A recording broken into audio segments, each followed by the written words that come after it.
Welcome, everyone, to What the Force. I'm Marie-Claire Gould, your host, and with me for this Power of Myth and Symbolism in Star Wars episode is Missy. Welcome back. Hello. So excited to be back. We had a lot of great feedback, I gotta say, about our Missing Divine Feminine episode. People were like, when are you recording again? I was so excited. I always appreciate the comments where people say that they feel really seen in those conversations. That's great. Mm-hmm. Like a really important episode that I had been thinking about for a really long time. It's odd because sometimes I've stew on these things for like a year, and that's how long I've been podcasting, is just years and years. And so to get through all of the things I think about, it's going to take a really long time, I think. I hope you never run out of things to talk about. Oh, thanks. Today, we have a really interesting topic. And it's not something that's super readily apparent, although I did do a sort of meta for the website on something associated with this. But it is something that Missy and I have talked about exploring. And so we thought today would be the day. We want to talk about serpents in Star Wars. So interesting. And serpents, from my perspective, are not just serpents, but snakes, as well as often lean into dragons in Star Wars. And that would be crate dragons, the dragon symbolism that's used for Tatooine's sons. And this is important because it is not an overt symbol that we get a lot textually inside of Star Wars. It's more a subtle symbol that is there. And when we started to look at it, we found it really is just part of the general conversation of Star Wars and is used in very, very specific ways. And so we're going to get into that.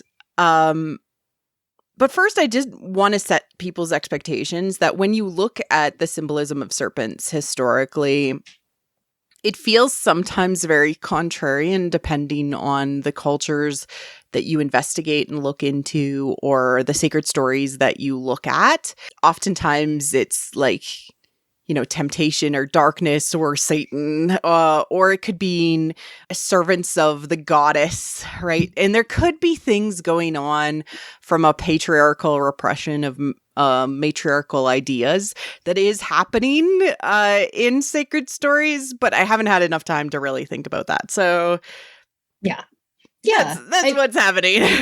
Exactly. And it's interesting because, we'll get into all the different ways that it's expressed both in folklore and in Star Wars. But, I do want to at least mention initially, a lot of people will just point out right out the gate, the phallic symbolism, which is definitely there.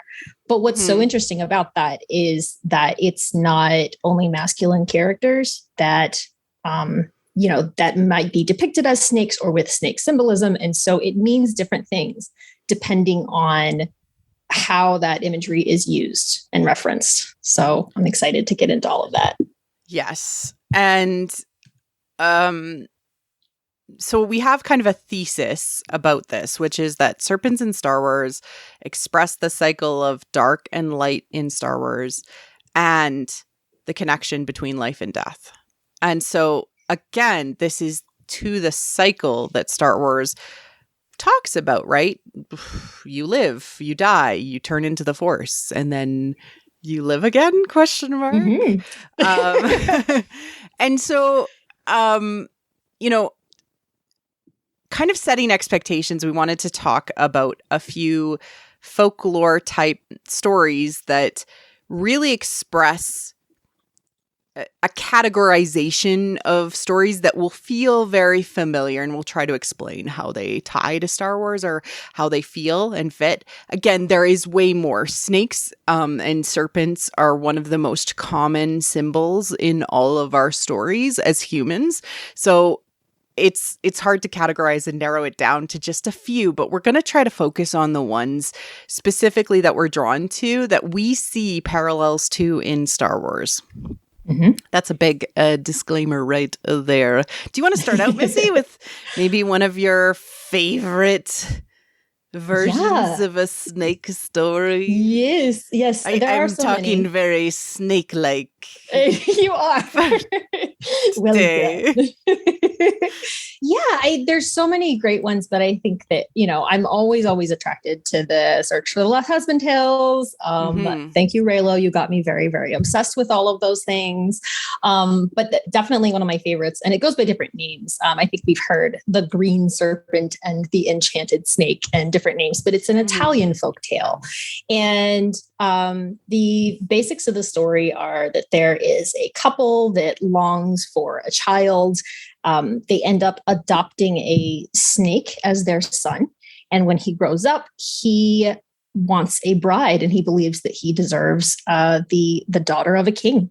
And so he goes in search of a princess. The princess's father has to do a number of tasks, in order to prove that the daughter is worthy to marry the snake. And when they are married, they go into their own chamber, and the snake removes his skin to reveal that he is a handsome youth.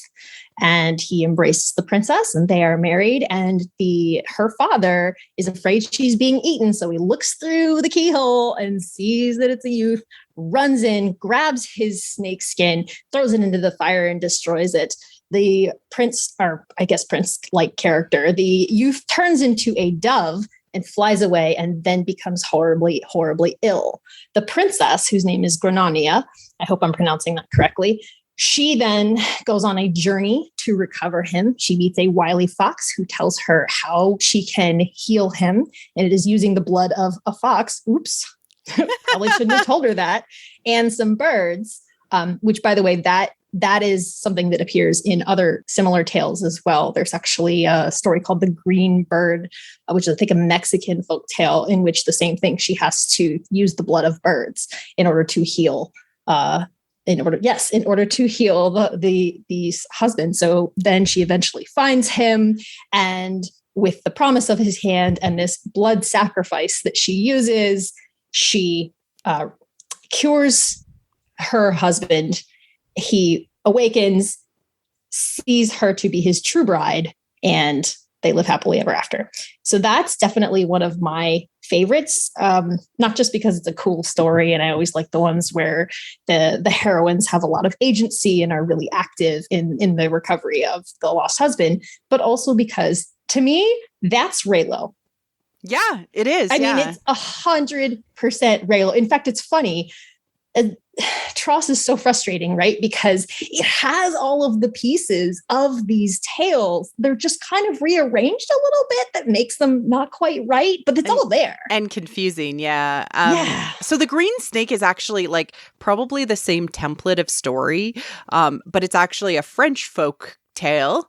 It's from the perspective of the young lady who is sent off because of a curse. She is sent off to be married to, because she's cursed to never be happy. This is very similar to Psyche and Cupid, and she's cursed to go marry the Green Serpent, the king, and he is also a beautiful youth in the underneath and stuff.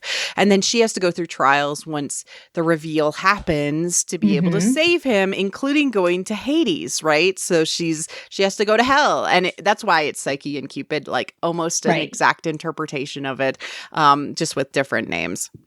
Back my first Power of Myth and Symbolism, I said Star Wars is a fairy tale, and this was the example that I used for Rey and Kylo, right? I talked about Psyche and Cupid so many years ago to say this was the most Reylo, mythology associated with it. And, we see this over and over again, this cursed person, that is consumed by this outsides of the dark side, but really the true person is within.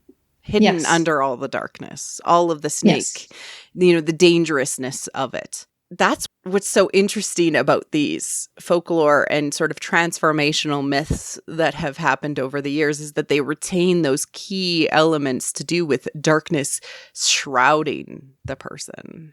Right. Yeah. And typically that is the connotation when you do have animal husband stories where he is a snake is that typically the suggestion is that the snake is his false form and that the human is his true form, which is interesting because that's not always the case when you have the feminine characters who are the snake. A lot of times it is suggested that the human is her false form and that the snake is her true form. So yeah, like it's fascinating. The king and the Lamia husband. I'm going to get into that in a moment, but I just want to say like you and I talked about this, and if you want to have like a modern version of this, yeah. Of course, go and read Holly Black's amazing trilogy. That's all I got to say. It's the Folk of Air? Folk of the Air. Folk of the Air trilogy. It starts with the Wicked King.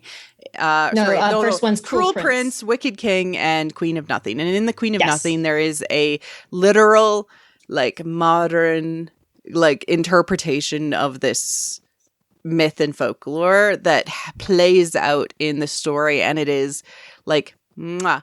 I believe like I tweeted about it when I read it, and I'm like, I can't stop thinking about this. This is so perfect. Like, I know. I'm the same way. Because I read it after I had kind of done this, deep dive into all of these folktales. So then I read it and I was like, this is everything I ever wanted. Oh my gosh. Yeah. So highly recommended. Holly Black gets really folklore and gets like the psychology of sacred stories in such a wonderful way. And okay, so I think that it's important just to call out sort of some Campbellian things associated with this first. Okay, so snakes are highly associated with the need to consume, right? That is their danger. They guard themselves and they need to consume things. So they represent sort of the consumption aspect of the universe in that they need to kill to exist. They are like the ultimate personification of that. We see them, kill a rat or kill a small prey and consume it all. It's not like they eat it in little tiny bites like any other animal. They eat the whole thing, right? Yes.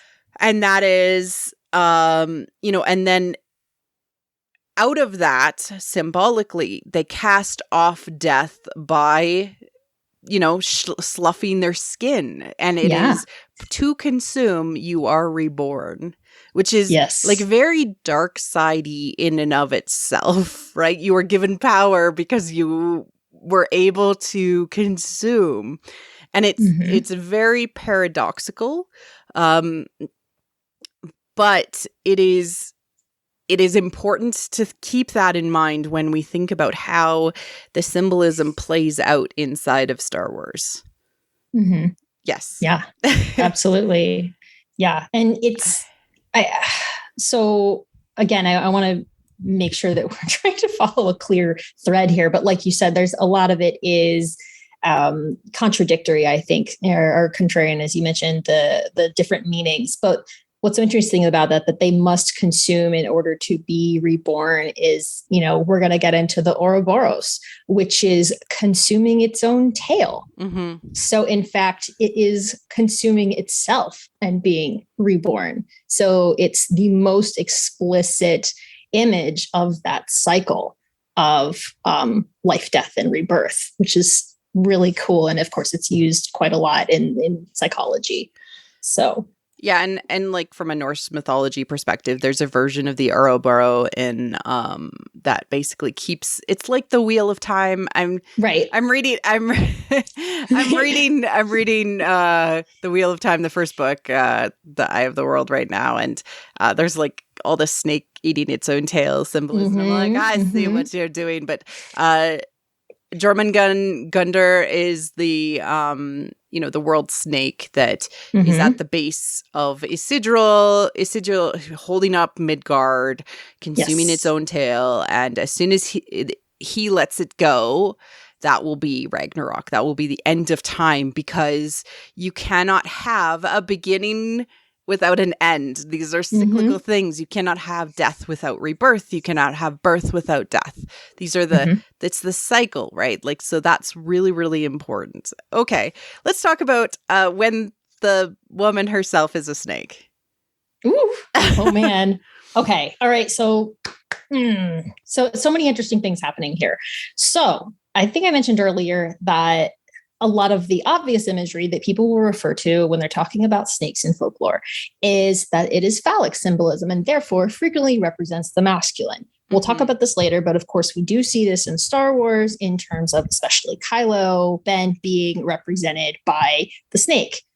Which is very clearly the wounded masculine in an extremely explicit way. Yes. On the other hand, Anakin also has that too. I'm just going to point out that they both have that symbolism associated with them, just different versions of serpents.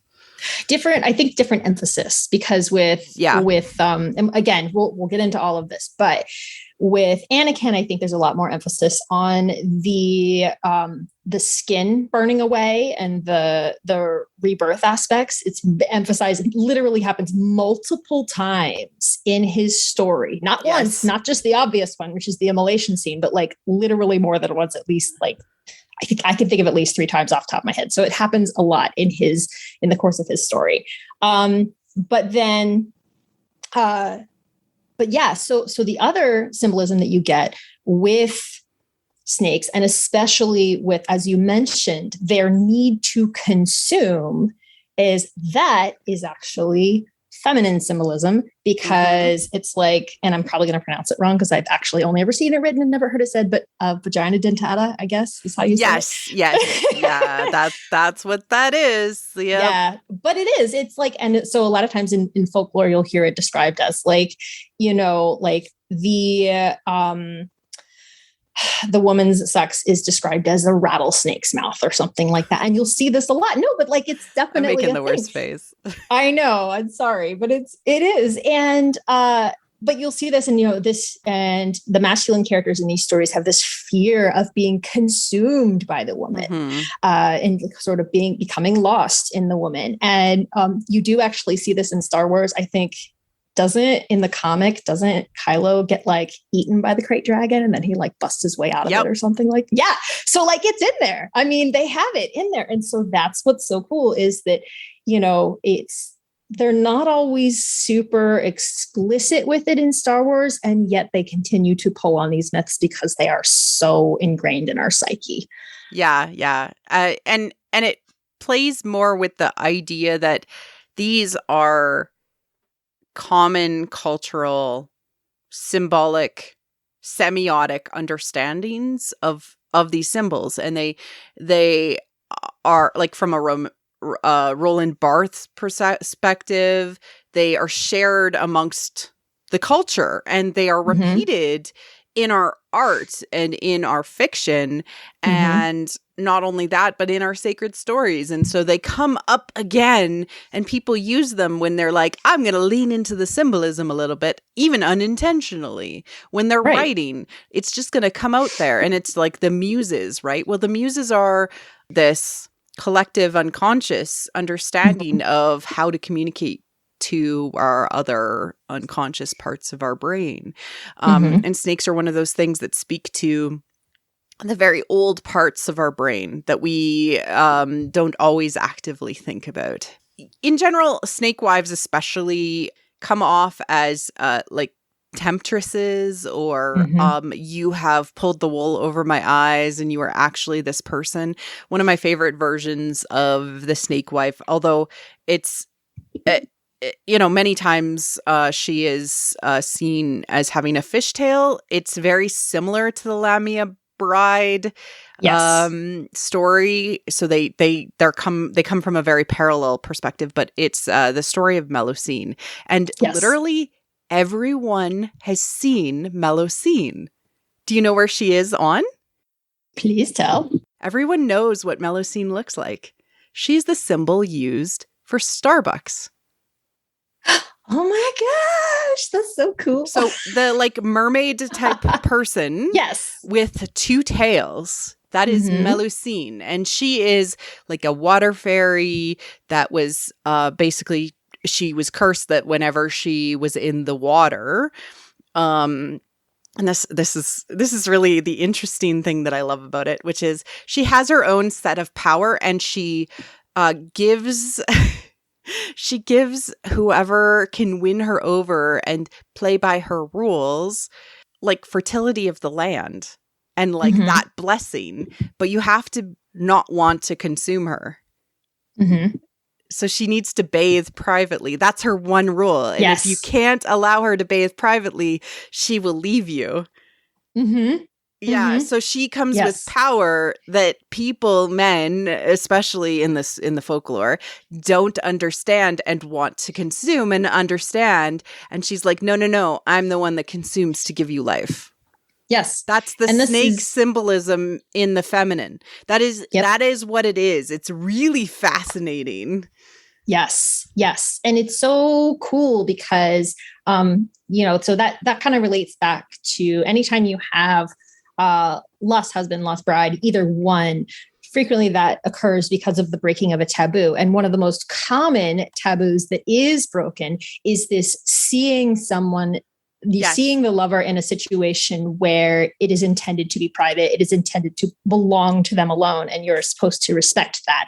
And, it's expressed in different ways, seeing them in their true form, seeing them while they're in the process of this rebirth, of the taking off of the skin, seeing them naked sometimes, which I always mention is so funny because people joke about like, oh, Ryan just gave us Kylo's pecs for the ladies, and or whatever. No, that was him like stripping off of his skin. Right? Exactly. Yeah. Exactly. And I'm like, no, actually, that has a mythological purpose, which is so exciting. But it is. It's seeing them seeing the truth of the other person, seeing the reality of the other, and seeing them for who they truly are.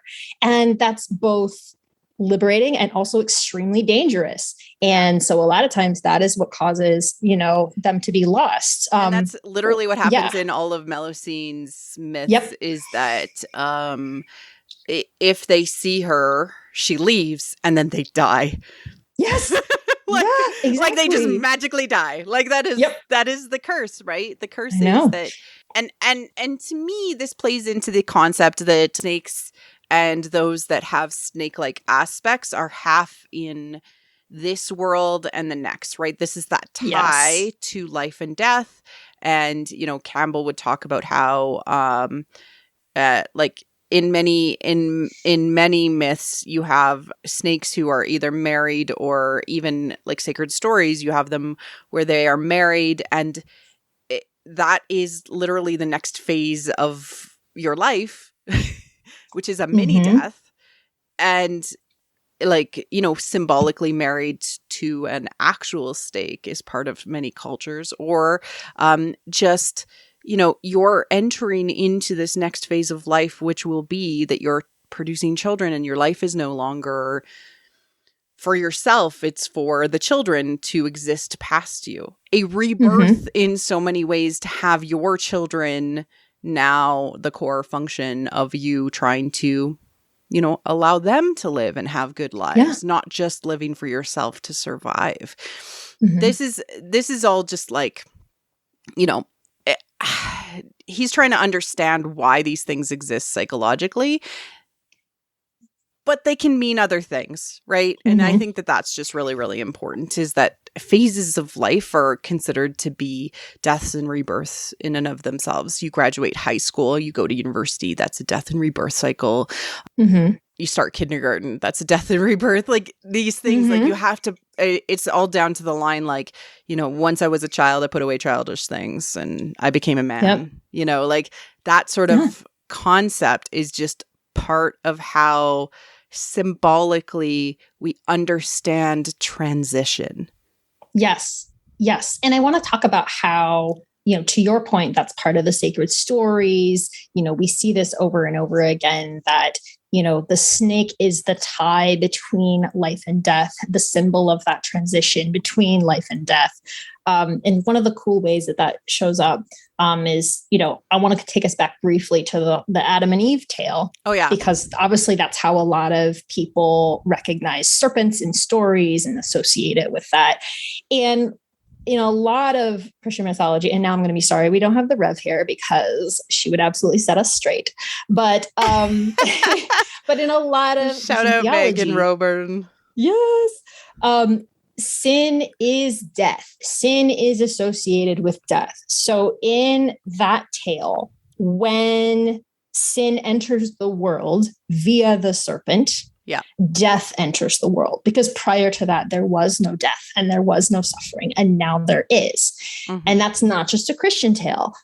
There are a lot of other tales with a similar story, to kind of go back to the whole, interrupting someone, taking off their snake skin causes death to occur.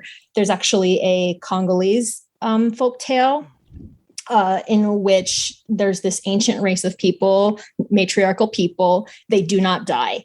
But there is the matriarch of that group, and she has to privately shed her skin on a regular basis and does not want to be interrupted. And at one point she is caught shedding her skin. The cycle is broken.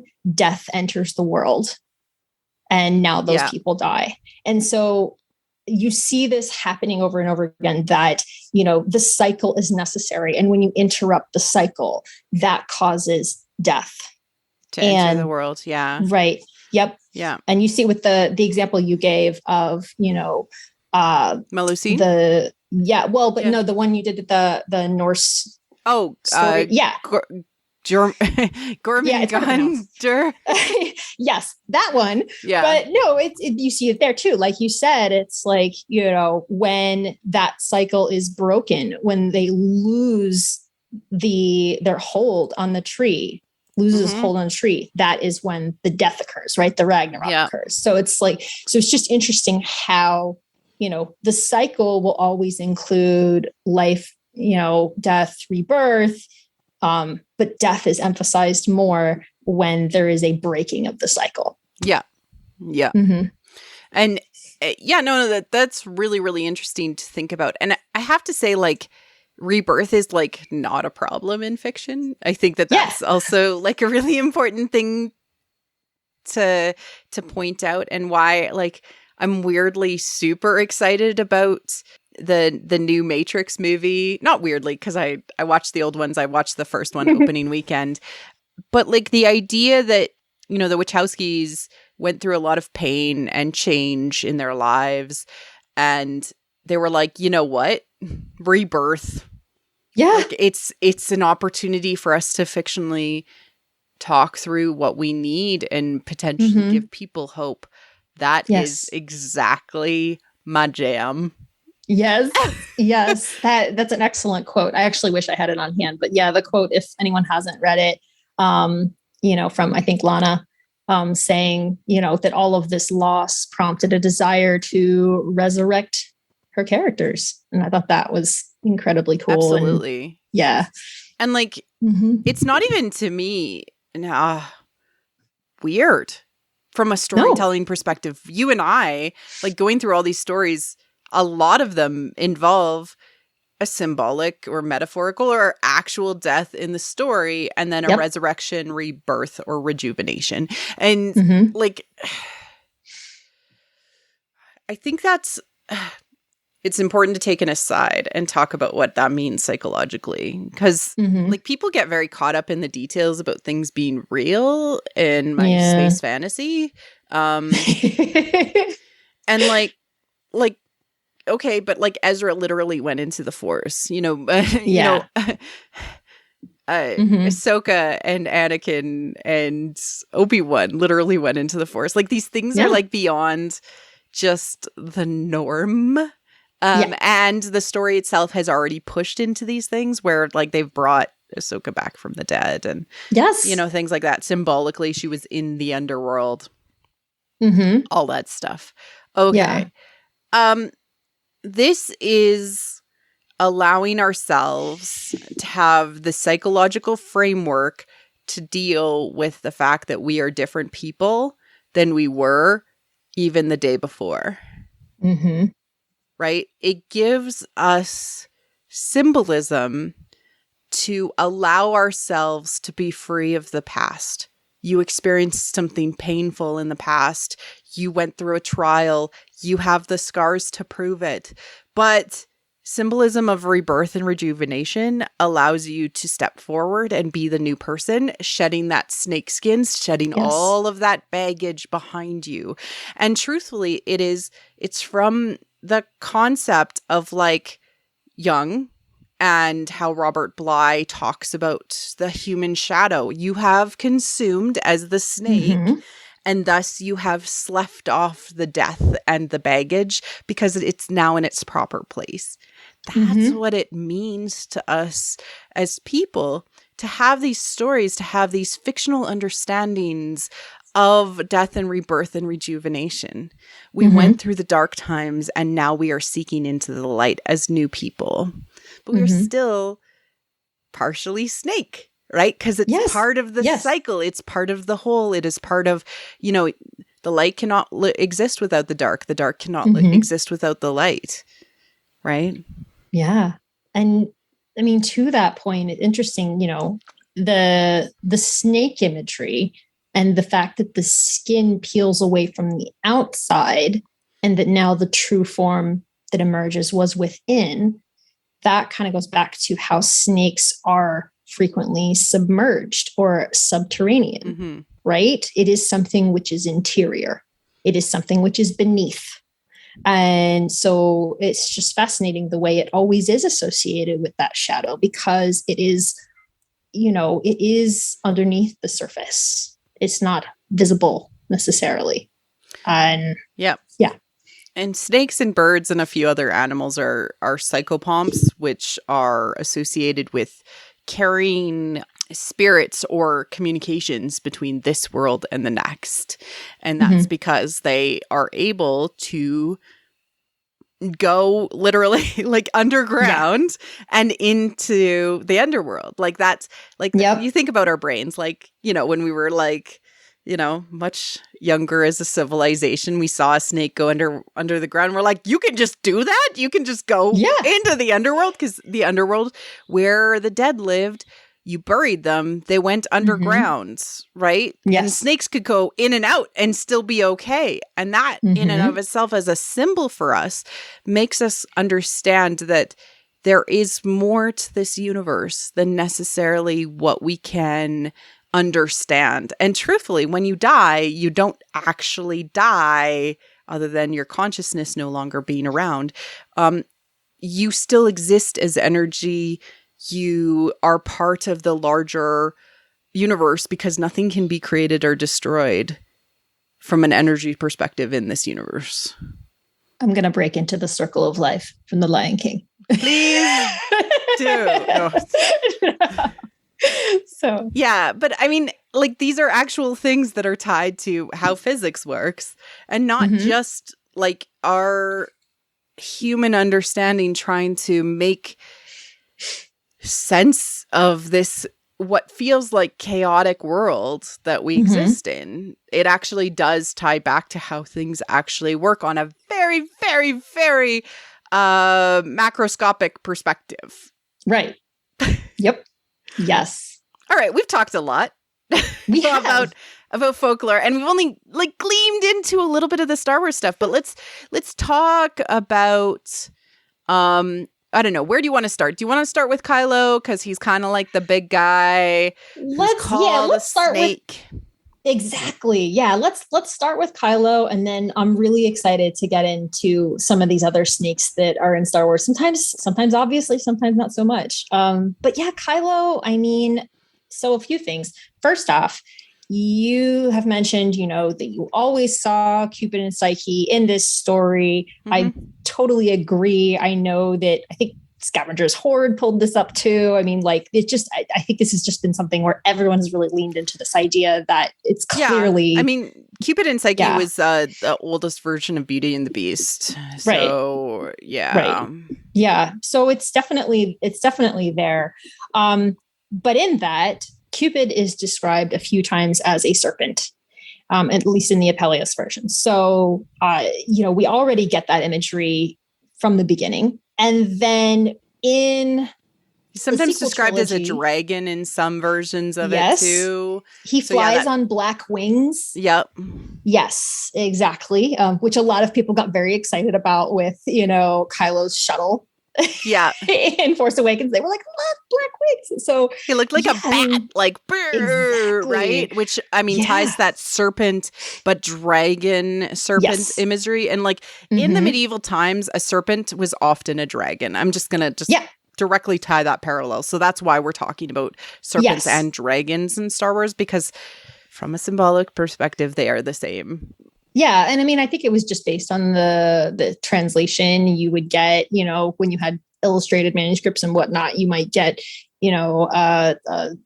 Satan depicted as a dragon. I know that in images of like Saint Michael, they show Saint Michael casting down Satan, who is a dragon, and that kind of thing. So they're definitely used interchangeably quite a lot. The comic that I mentioned where Kylo is fighting the great dragon, it's very much suggested, obviously, that he's fighting a projection of himself.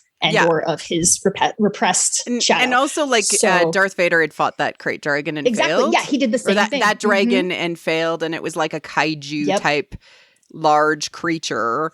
Yes.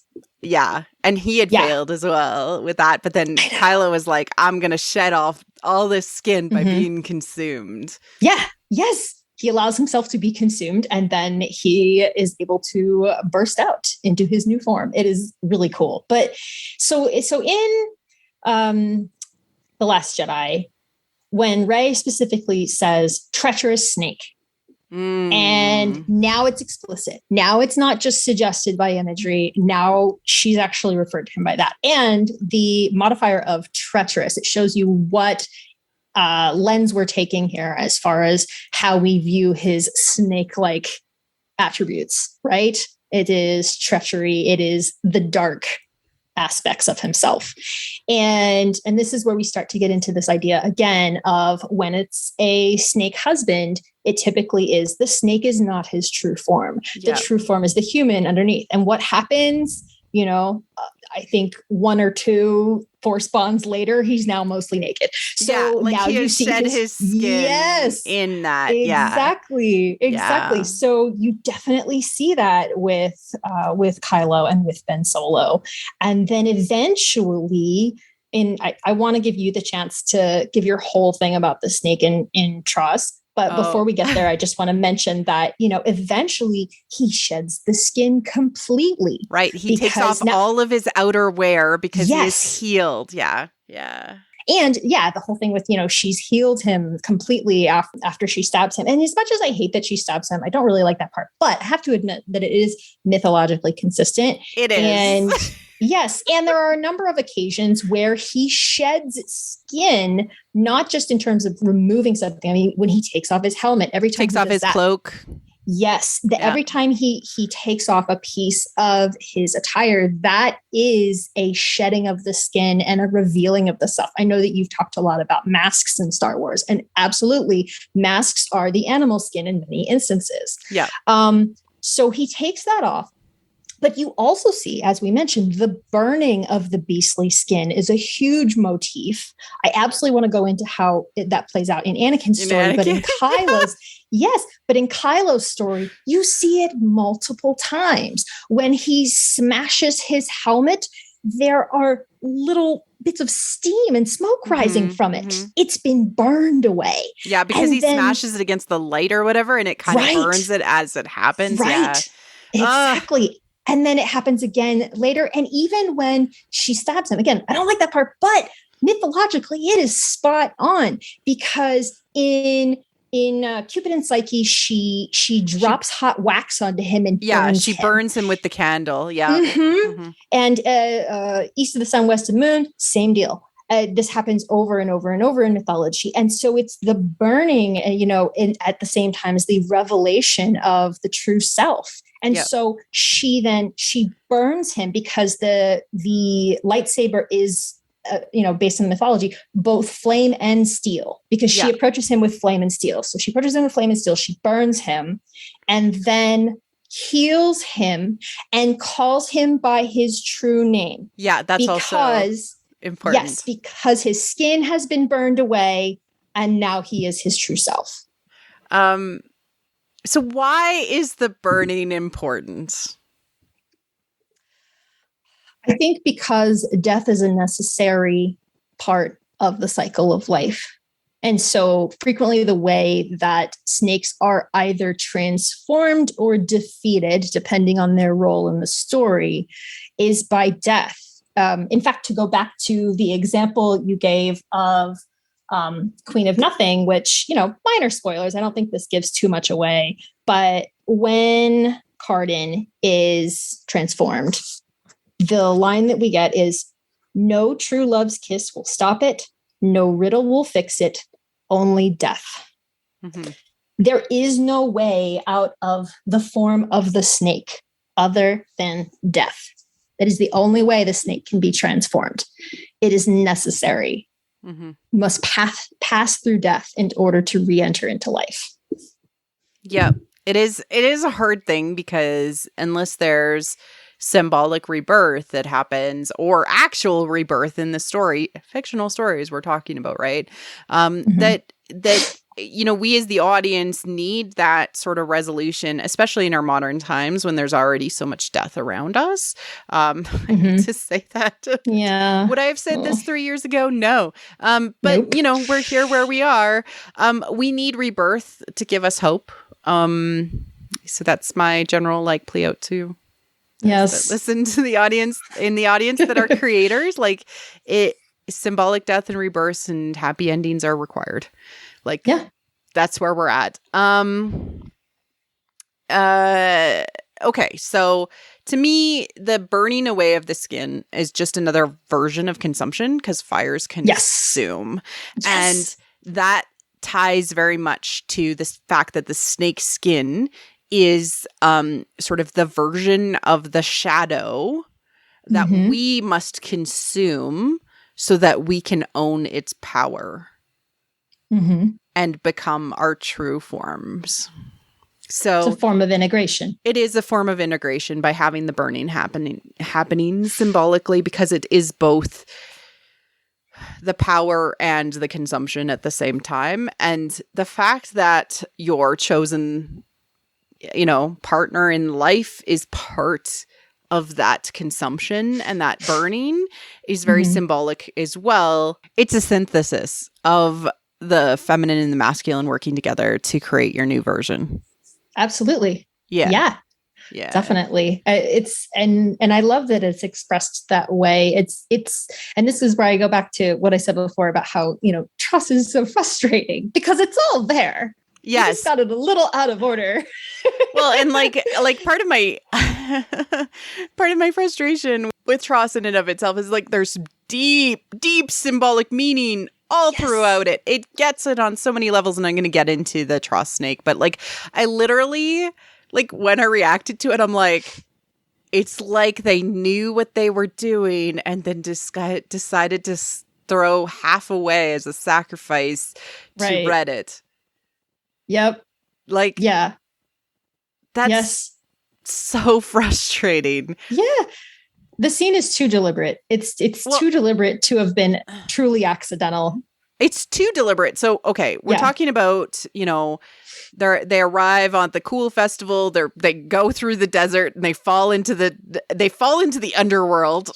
Yes, subterranean again. Subterranean, where the snakes live. They go into the underworld, which means okay. And then she meets a snake husband that she calms and then heals because of wound. And then mm-hmm. she meets Kylo above ground mm-hmm. and slices him open, or his serpent-like, shuttle, or his his TIE fighter, the whisper. Like, yes. It's even called a whisper, which is like how snakes are like a hiss, right? Like it's just, and he's got like, it's got partial red on it and stuff. Okay. Yep.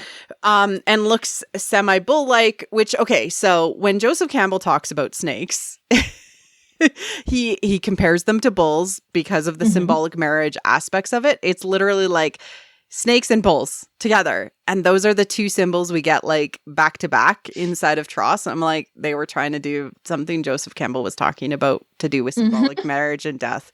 What are you, so there's a healing aspect and then the death aspect. And then, you know, somehow it ended up with Chewbacca pretend dying. Okay. So that's where we're at. But okay, why is the snake healing like so important? Because snakes represent death. And in fantastical stories, love and compassion can break the cycle to allow it to return to a new version of itself, right? Love can do that, but often it's through a death change and like understanding that love and death are connected. That's the key. That's the key with the love and death. Like, okay. Yeah. I know. It's frustrating, but it's also cool. Of course, it's foreshadowing to her stabbing him and healing him later. Yeah. Well, and then it ties into him healing her later. Yes. I know. But yeah. Which, by the way, okay, not to take this too far, but that also occurs in the Cupid and Psyche story because, you know, when she comes out of the underworld, she opens the box and finds the sleep of death. And she falls down as if dead. And Cupid flies from the sky and wipes the sleep from her eyes and revives her.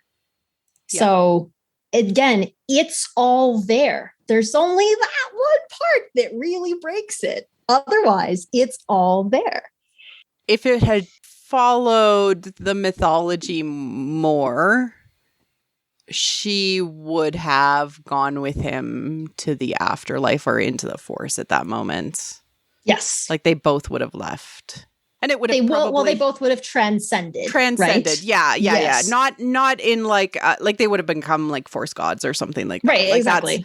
Like that's where it would have gone. They wouldn't have left each other because like that's symbolically not cool unless she is not done her trials. Yes, because in these stories, again, the separation indicates the breaking of the taboo. So we talked earlier about how there is, you know, the taboo, which precipitates the death or the separation of the couple. And then that's what prompts, to your point, the tasks or the trials that one must go on to retrieve the other. And so when the separation occurs at the end of the story, it means that the healing did not occur, that the reconciliation did not occur, that someone is still being punished for their transgression. And so that's the problem with the ending of Tross, is that the implication is that someone is still being punished and someone must still... The search must continue. Yeah, the search is still continuing. And like the thing about Kylo is that he symbolically represents a death god. Yes. He dies like 6 times, similar with shedding his skin, right? So like these symbols are very similar, and he dies like 6 times over the course of the sequel trilogy and then comes back. The true rebirth of the death god can only happen when we think he is truly dead. Yep. And so, like, that's my frustration is, like, they could literally bring back symbolic or, like, any time. And it would be like, oh, hey, you're back. Cool. You keep on dying and coming back. Like, you think about Osiris. It's very similar to that. Like, you have to think he's actually dead to have him come back from a mythological perspective. Anyways, that's Kylo and Rey. You know, if they decide to pick it up, I'll just like sip my coffee and be like, yep, cool. Yep. Let's talk about Anakin, because symbolically, Anakin actually has like very similar things happen to him, you know, from a snake skin burning perspective, the shedding of the skin. There's some really cool symbolism in the Revenge of the Sith novelization where like Anakin has this like concept of mythology in his own psyche to do with being raised on Tatooine, and there's a sacred story. Oh God, this book is just so good. Like there's this story about how the sons of Tatooine have a dragon in each of them, and that his fear and his rising fear of the dark side in him is represented by the fear of what happens to a dragon in the heart of a dying star. Like, I can no longer consume star, right? I can no longer consume and burn bright. I am dying and cold. I can no longer shed my skin. I can no longer exist and transform and change and all of those things. I just get locked inside of a cold, dying star. Oh my God, it's so good, because you end up being stuck as and like the symbolism there is like, okay, as a snake, you're stuck inside of your shed skin and you can't get out of it, which is very much like Vader when he gets stuck in the form of having the suit on the outside. Yes, he's trapped within his skin. Yes, he's trapped within his skin and can no longer progress and can no longer grow and can no longer transform. Yes, yeah, which of course is him. Hey, I know, which is him trapped within death, right? He's trapped in the death phase of the cycle. And to your point, because there is no more light for him to consume, there is only darkness. He cannot find his way out until the light returns in the form of Luke. Yeah. So it's really cool. I love it. And there are so many ways. He's basically in a walking coffin, which is a snake skin still stuck on your body and that you can't escape from. Yes. Yeah. And I want to mention, that's actually why the funeral scene in Return of the Jedi is critical.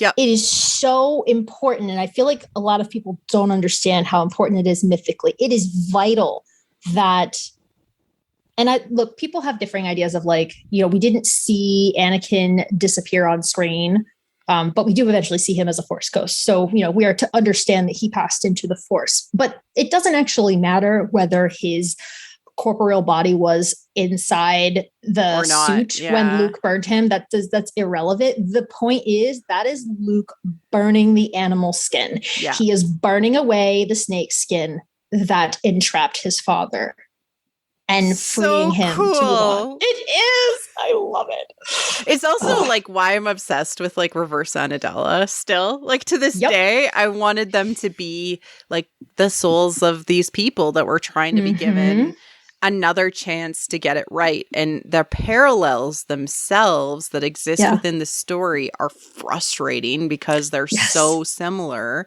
from a story perspective, and giving, you know, like, let's get it right this time. It's just so satisfying, you know, because then there's like rebirth and rejuvenation and second chances and reincarnation and all of that. And that would have been so cool to have in Star Wars. I know. And we're just going to keep beating this drum forever. But just for anyone out there who's listening, it is so easy to fix this story. It would take so little. Me and like 3 of my friends could fix this story. Seriously. Mic drop. No, just kidding. But I'm also like, go somewhere else. Tell different stories. I don't. Well, that's why we're talking. That's why half of this podcast has become a book list recommendation, because we are finding this in other places, you know, which is great. And that's why you do see it keeps coming out. You know, these mythological, psychological motifs, they are just inherent and they just keep coming out in the story. So, you know, I'm excited to talk about how they manifest in Star Wars, but until Star Wars gets on its feet, I'm more than happy to talk about how it shows up in many stories. And then like me, I'm always encouraging creators to understand how these things play out and how they work. And so like read these stories or watch, I'm assuming when The Matrix comes out, watch that and then like understand how it makes you feel. Like take a few moments and think about how it has affected your emotions and what it means to you to see these things happen. And then when you're creating, think about these things because they are so psychologically important. It often makes me kind of giggle when people play with symbolism that they don't understand. Yeah. Yeah. So people are still picking through the symbolism, for instance, in Shang-Chi, where there is also a submerged serpent, which must be both defeated and integrated. Again, because with snakes or serpents, you really can't have one without the other. It's always because they are that cycle of life and death. And therefore, it's never just they must be defeated or, they must be healed or reborn. It's always both. And it appears in that as well, which is really exciting. So that's the point, right? Is it's showing up in so many places. And I think it's really great for people to understand, to your point, like, why is it hitting their psyche in the way that it is? Why are these images so common and used in the way that they are? So it is really fun to discuss.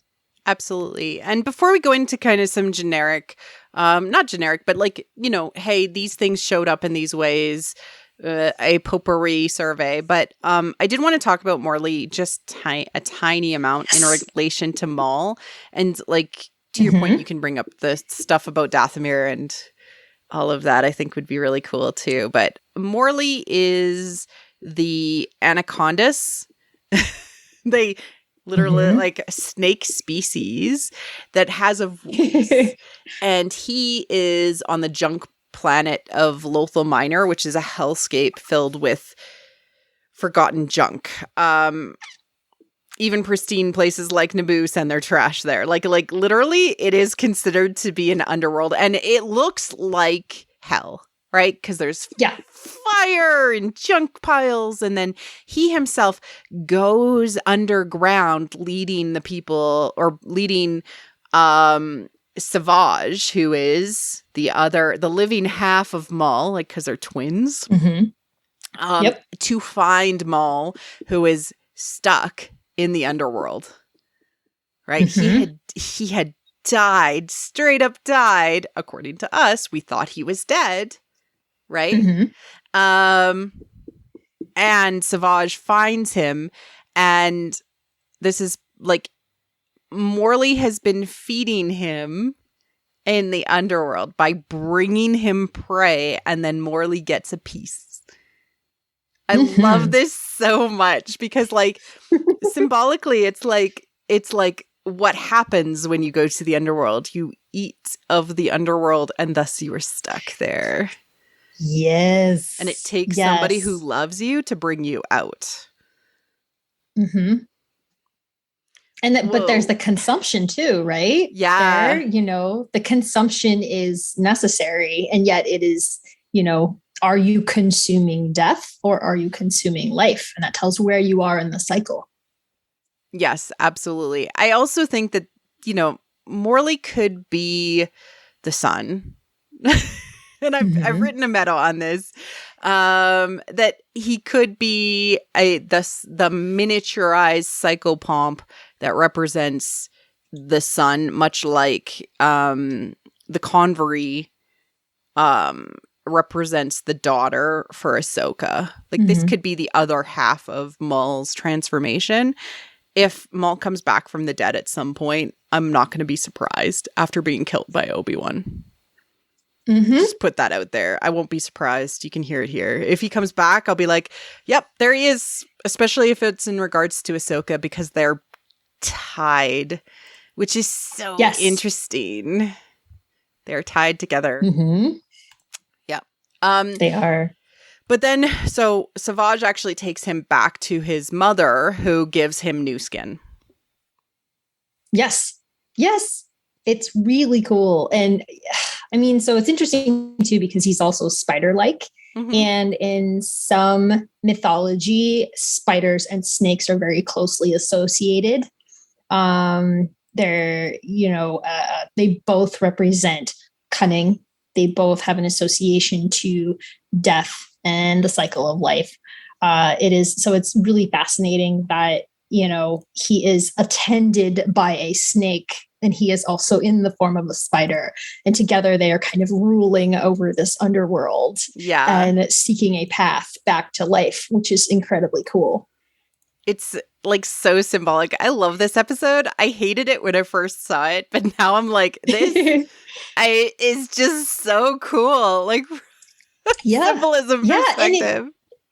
It's amazing. And we're, to go back, everything that we've been talking about is there, again, the snake being able to pass in and out of the subterranean world. He goes between them. So yes, the whole world is is an underworld, but he also, goes to Maul, who is, sort of in this cavern, right? And in this belly of the world, whereas he's able to also come out to the surface, when Savage appears. And so it's just really neat because that's all there. And the concept of this being, again, sort of the repressed, the shadow. You mentioned that Naboo sends its trash there, which is how Maul got there in the first place. And the whole point is that because this is all, life, civilized, growing and natural life needs to end up in the underworld, needs to die, right? And then it can be reborn. Cast off. I know it's cast off. And then, it is just like the skin. So you could actually argue that Lotho Minor is actually like Naboo's shed skin. It is Naboo's shadow, which is being cast off. And that's because, Naboo's like a paradise, right? Right. Yeah. And it is the best place it's incredibly cool in the galaxy in so many ways, right? Yeah. Right. But even it has a dark side, which just happens to be contained on this other planet. Exactly. It's so cool. It's so cool. So anything to do with Maul is actually super deeply symbolic. There's, people have talked about him being Sisyphus and constantly needing to roll the boulder up the hill. But the thing about Sisyphus is that he cannot die. He must eternally be punished. He must eternally be in hell, which means he also has to probably live and be in hell, which is not part of the Force. You can't be separate from the life that you've been set to be punished in these mythological ways. And so that's why I think Maul is going to come back. And if he does, I don't know, I win gloating points forever. I have been you're allowed to say I told you so. I got a lot of Tross right, but at what cost? You absolutely did. So that's funny. Okay.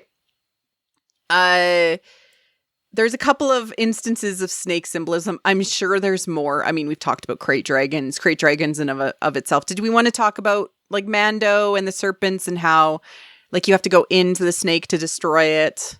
That's what happens in Mando. Yeah. Right, exactly. Well, I think that's important just because it's, we've kind of talked about that already, but I do want to talk about how, Mando being some of the more recent Star Wars properties come out, they're still drawing on this symbolism and they're still drawing on this imagery, which is why they must be partially submerged or internalized in the ground, in Mother Earth, right? That's part of it. And crate dragons always are in Star Wars. Always. Every time we've ever seen a crate dragon, they've been at least partially submerged. Even, in A New Hope, when they pass by the skeleton, it's a partially submerged skeleton in the sand. So, and obviously in Mando and in Clone Wars, when they first encounter, I think they unearth it in Clone Wars, don't they? Isn't that how they first encounter it? Is they literally that's dig it up? That's a different kind of dragon creature that's the kaiju type. Oh, okay. I forget what they're called. Yeah, it's a different creature, but they bring him back. They bring him to civilization out of the wilderness, and they try to kill him, and he destroys. But it's the serpent that they unearth. Yeah, and so that's the thing, is that you just see this showing up again and again. And then like there's a couple of other kind of examples. So there's a snake constellation in the World Between Worlds episodes inside of Ripples, and actually in the background there's a snake in when Ezra ends up going in there, and that means that like if a creature is a god in a version, it means that it will be in the stars, right? So that's, you know, it is a god of Star Wars somehow, symbolically.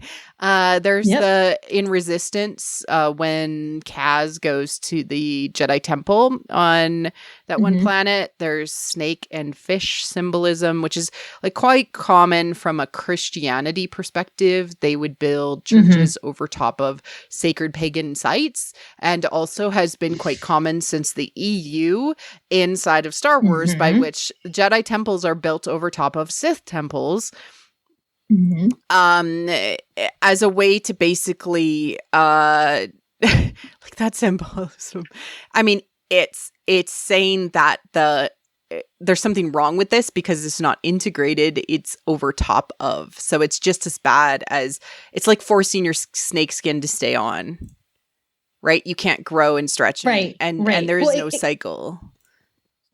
Yeah, which is fascinating. Yes, too. and it comes back to this concept of the snakes or the serpents constantly being suppressed. They are underneath, you know, and that is so interesting, the way that they're always there at the base. But then to go back again to your world snake, the Norse one that we can't pronounce, but like that one, it's always at the base of the tree, and it is, you know, the tree depends on it being there. And if it's not there, then, you know, disaster occurs. So it's so interesting how on the one hand, it's this repression, and it's the dark side, and it's not a good thing. And on the same time, it's entirely necessary. Yes. And if it's not there, then you really are just the empty shell. Yes. So you can't have the dark without the light, and you can't have the light without the dark. That is the cycle of Star Wars, right? But it's about understanding the darkness, keeping it where it needs to be, and not feeding it. Yes. Yeah, I think so. To talk about another property that had similar imagery and used it in an interesting way.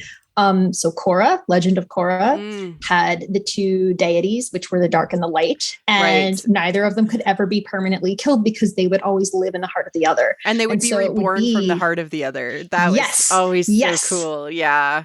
Exactly. And I think that Star Wars it was that too. Oh, I don't remember. I'm sure people will tell us in the comments, but yeah. They'll let us know. But but it is really cool the way that again you see it over and over in these mythic stories. Oh, I don't remember. Vaatu and I don't remember what the light side person was called. I remember Wan, who's like the first avatar. Okay. Remember that? Yeah. Oh yeah. But I also want to say, like, what's really cool is, like, from a Sith perspective, Sith sounds snaky, right? Yep. Just from a straight Force perspective, like how we say it. And John Williams has incorporated something called Sith whispers into the score whenever something Palpatine, Sithy, or like Maul comes onto the screen. It's that. Yep. Like whispering, right? Because it sounds Sithy and snicky, and so that will get into your subconscious too, and you'll be like, I associate these things, even though maybe they're not a direct correlation. Like symbolically, we associate with snakes. We know. Yes, those are snakes in the in the pause before, you know, when the gate is separating Maul and Qui-Gon, and he, you know, meditates for a moment. That's all you hear, right? That's the only sound, is those whispers. Yeah. And it feels like the snake is coiling and you're waiting for it to strike. Yes. And it's so, It's really neat. So another Dathomirian connection, Ventress, when She turns into a bounty hunter, actually has a snake on her pauldron. And, you know, Dathomirians are often associated with snakes with their dress and their skin patterns. Did you want to go into that? I do. I think it's really neat because, so a few things about other snakes in Star Wars. Another place that and I promise I'm coming back to Dathomir, but I'm going to set it up with the other place that we've seen snakes in the original trilogy is on Dagobah. Right. Yes. So, yes. So, you know, and that's because Dagobah has light and dark, and swamps are associated with the dark side. Right. But also like the natural need for death. Right. Right. So swamps, they are teeming with life and yet also filled with decay. They are absolutely both, you know, life and death. And so the way I want to tie this back to Dathomir is I find it really fascinating that on this planet that is known for having a matriarchal society, the side of the planet where the women live is swampy. It is all water, which, you know, we talked about in our previous episode, is very much associated with fertility and femininity and all these other things, feminine energy. So, you know, it's all of this kind of fertile ground. And yet because it's a swamp rather than, you know, an ocean or something similar, it is associated with both death and life. And it is peopled by these snake-like women. And then you go to where the men live and it's high and it's dry and it's, you know, this rocky outcropping. Again, to go back to, frankly, phallic symbolism, that's what you have here. And so it's just really fascinating to me that Dathomir really has these two motifs that you associate with masculine and feminine, and yet they are both necessary. And they're both the dark manifestations of masculine and feminine, which is really cool as well. That, you know, this is the dark feminine and the dark masculine. And it's interesting to me that they're both represented by imagery that we associate with snakes. I'm sure we will come back to Mother Talzin when we talk about Dark Mothers. I can't wait. I'm looking forward to that how the patriarchy takes the power of the Dark Mother in Star Wars. Yes. Let's talk about that some other time. But okay. And then also in Chaos Rising, there's a snake which whispers in the ear of the bad guy in the first new Thrawn book. There's these cool two snakes that are on the cover. They're actually like attached to the bad guy and are literally like whispering in his ear and telling him what to do. And we find out like that's just like, you know, a version of a bigger bad evil that is influencing the galaxy through this sort of puppet-like creature, right? Which is interesting in and of itself. Okay, so what's the point of all of this talk that we've just done for, you know, a little while? Okay, so I think the main point that we both wanted to make, you know, even according to our thesis, is that snakes are that part of life that is death. And yes, that is dark, right? But if you think about even the symbolism in Mortis, that everything must decay so it can be reborn. And that is how snakes are symbolically, and serpents are symbolically represented inside of Star Wars. They play this transitional, they're often like half in the ground. They're part of people's own transition as they shed their skin, as they are going through different transformations or phases of their story or their plot or their life. And they are associated with that shadow, that dark side, that temptation, and they often entirely are the armor around a character from a character perspective. But that doesn't mean that that's where the story should end. It really needs Rebirth to fully express and drive into that symbolism. And we've seen a few examples of that. And like, to me, from a folklore perspective, they just need more of it. Yeah. More of the rebirth, more of the rejuvenation, more of the transformational aspects.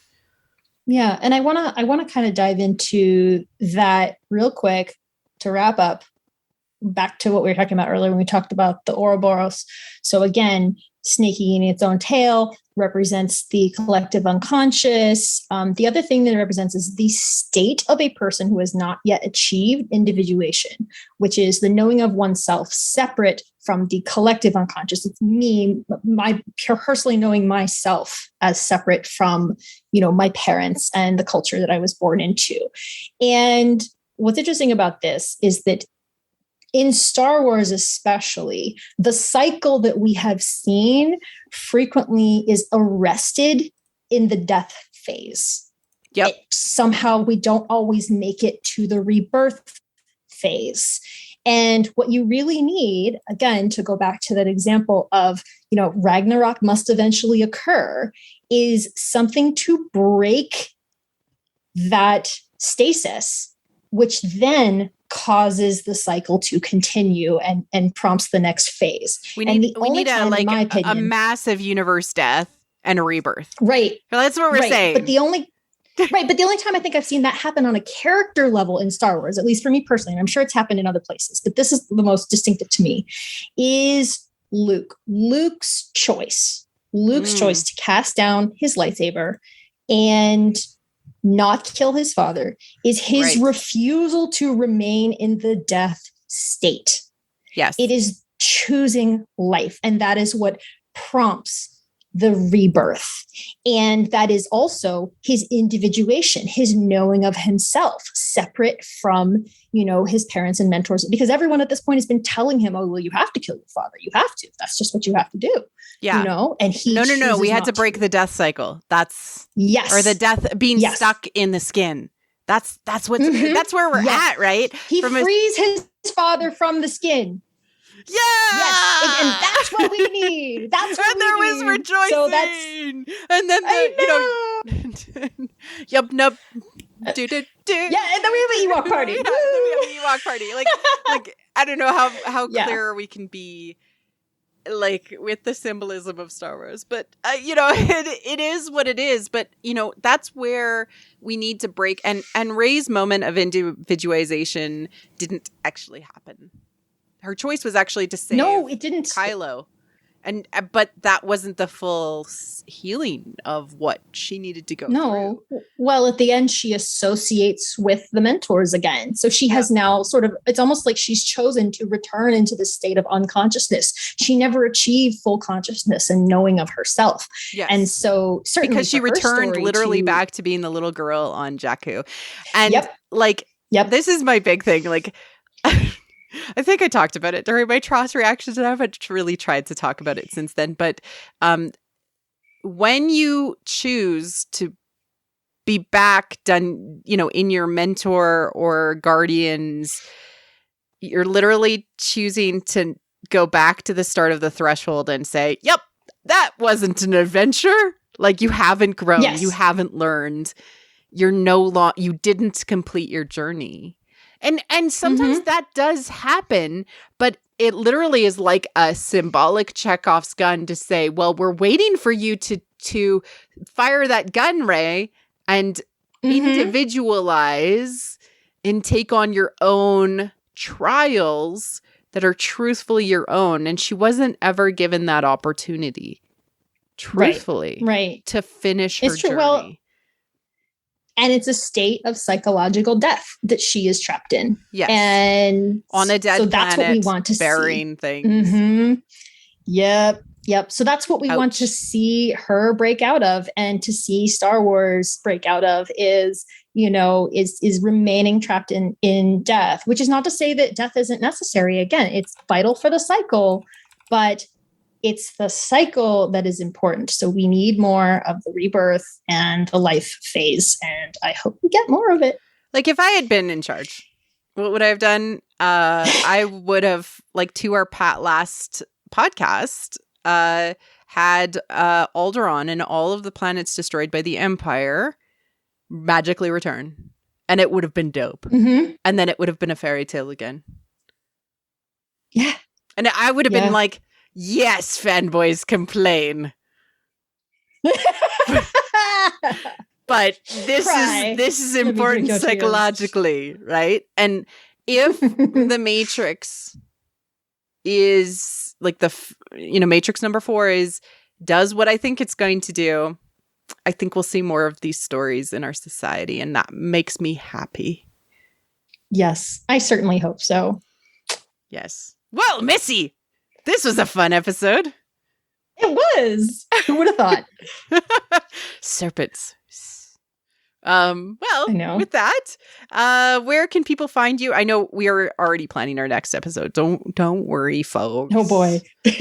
Don't worry. We're already planning our next episode, but it depends on timing and how much capacity we both have to record these things. But I would aiming for sometime in November for a new episode after this one comes out in October. So as it has just come out in October, even though we're recording in advance, these are how these things work. No, now everyone's going to be pestering you in November. Like, so where is it?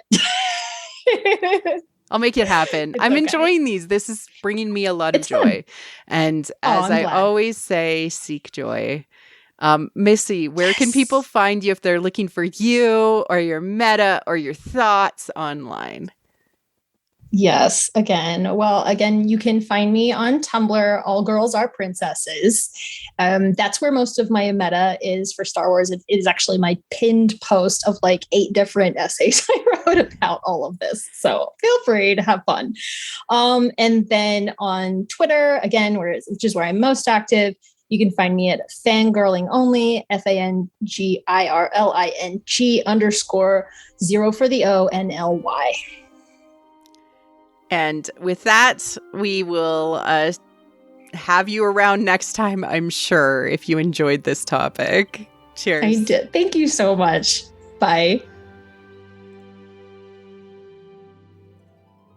Thank you for listening to What the Force. I'm Marie-Claire Gould, your host. Our music is orchestral music by Christy Carew for What the Force. We have a Patreon at patreon.com/whattheforce. We like to thank all our patrons, especially those who love and are obsessed with What the Force: Brad, Melody, Night Huntress, In Wild Space, Felicia, How Rude, Anna Perez, Macau Mom, Neil, James, Joe Allen D, Christian Luca, Josh Johnson, Scott C, and Susan. Make sure to like and subscribe on YouTube or leave a 5-star review on iTunes or other pod apps. It helps people find the show. Check out our other channel on YouTube or other podcast feeds, What the Fiction. You can connect with us on Twitter at WT Force Show, What the Force Podcast on Facebook, or our website, whattheforce.ca, or on our Discord. Links are in the liner notes. Feel free to reach out and start a conversation. Cheers.